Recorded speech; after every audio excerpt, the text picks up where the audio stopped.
Hi everyone, today we are going back to Dr. Slump, but not to repeat the usual point that Park Shin-hye reunited with Park Hyung-sik after the airs.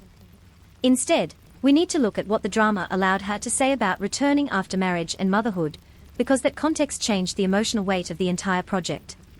During the press cycle for Dr. Slump, Park Shin-hye addressed how marriage and motherhood had influenced her acting career, and the drama itself placed her in the role of Nam Han-yul, a doctor whose life has been consumed by achievement until her body and mind can no longer support the pressure.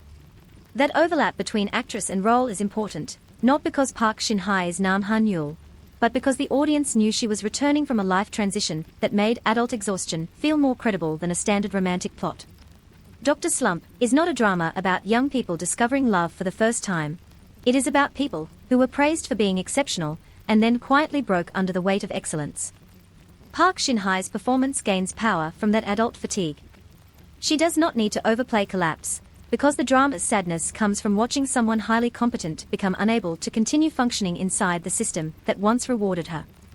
Park Hyung-sik's presence adds another layer, because their reunion after the airs created built-in nostalgia, but the drama refuses to simply reproduce that old energy.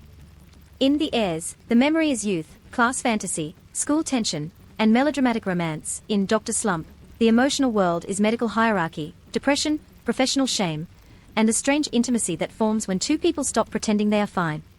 Press coverage ahead of the drama emphasized their reunion after 11 years, which helped draw attention, but the actual dramatic value comes from how different their dynamic had to become.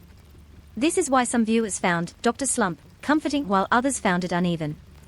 The drama sometimes softens its darker themes with comedy and romance, but Park Shin-hye's best scenes work because they preserve the discomfort underneath the warmth. Nam Han-yul is not simply sad, she is embarrassed by her sadness.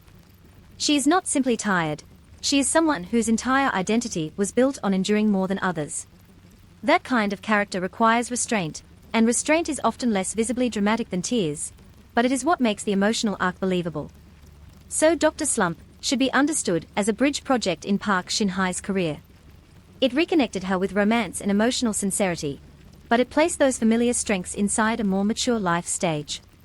It asked viewers not to see her as the girl from old Hallyu dramas, but as a woman capable of playing collapse, recovery, professional trauma, and tenderness without needing the story to pretend she is still in the same phase of life. That is why the drama matters even beyond its ratings. It made her return feel human rather than merely promotional.